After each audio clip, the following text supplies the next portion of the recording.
Creations এসে গেছে আমাদের নতুন শো নিয়ে। আমরা সবাই হিরো। আজকে আমাদের মধ্যে পেয়েছি জাতীয় পুরস্কার প্রাপ্ত সুলতা রায় বিশ্বাস দিদিকে। নমস্কার। আমরা আসুন সুলতা দিদি থেকেই শুনে নেব তার স্ট্রাগল এবং তার সাফল্যের কাহিনী।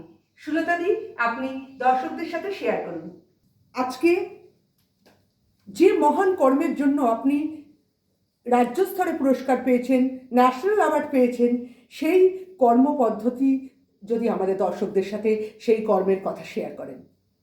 হ্যাঁ দিদি, আমি তো আইসিডিএস ওয়ার্কার। সেখানে আমাদের গ্রামের সমস্ত মানুষ যারা পরিষেবা নেয়, মা শিশু থেকে শুরু করে কিশোরী, এদেরকে আমরা পরিষেবা দিয়ে থাকি। এই পরিষেবার মধ্যে দেখা যাচ্ছে যে আর্লি ম্যারেজটা হয়ে যাচ্ছে, আর পণ প্রথা থাকছে, তার সঙ্গে বাল্যবিবাহ থাকছে। এইগুলোর বিরুদ্ধে আমরা সবসময় কাজ করি বিভিন্ন অ্যাওয়ারনেস প্রোগ্রামের মাধ্যমে।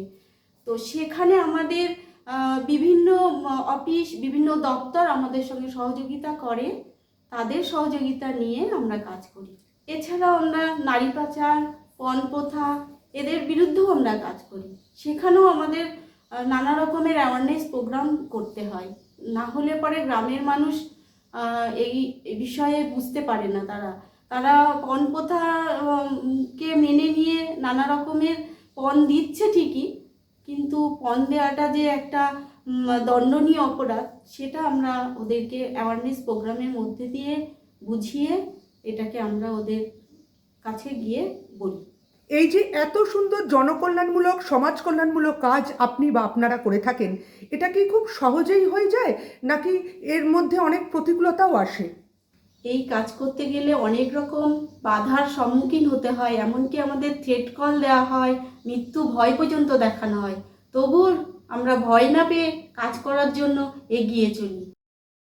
বিয়ে হয়ে গেছে, সেই ক্ষেত্রে দুজনের বাড়িতে যখন আমরা আলাদা করে দিচ্ছি, সেই সময় আমাদেরকে ভয় দেখানো হয় যে আপনাদেরকে মেরে দেব।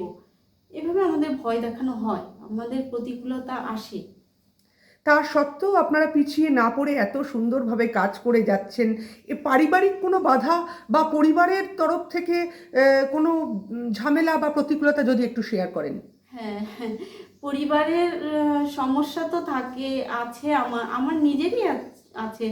কারণ আমার হাজবেন্ড এখন 2 বছর হলো চলে গেছেন, কিন্তু তিনি ডায়ালিসিস পেশেন্ট ছিলেন। 10 বছর তাকে ডায়ালিসিস দেওয়া হয়েছে। তার সঙ্গে সঙ্গে আমার একটা ছোট্ট বেবি, তাকেও দেখেছি, তার পড়াশোনা। আর ওই ডায়ালিসিস পেশেন্টকে টানা তার সঙ্গে সঙ্গে ফিল্ডে কাজ করা অনেক কঠিন ব্যাপার। খুব সহজে আমি এটা করতে পারিনি, খুব কষ্ট করেই আমাকে করতে হয়েছে। বাড়িতে ডায়ালিসিস পেশেন্ট, বিভিন্ন রকমের থ্রেট কল, কাজের প্রতিকূলতা। কারণ মানুষ যদি সংস্কার মুক্তই হতো, তাহলে কি তাদের বোঝানোর প্রয়োজন হতো পণ প্রথা দণ্ডনীয়, আর্লি ম্যারেজ সামাজিক ব্যাধি।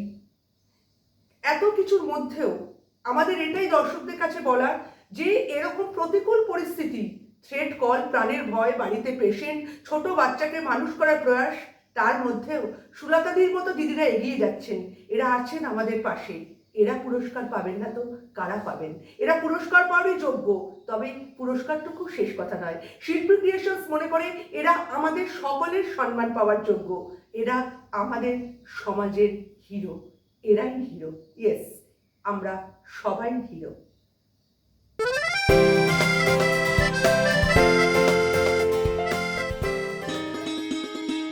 এইরকম ভিডিও দেখতে চাইলে শিল্পী ক্রিয়েশনস চ্যানেলটিকে অবশ্যই সাবস্ক্রাইব করুন।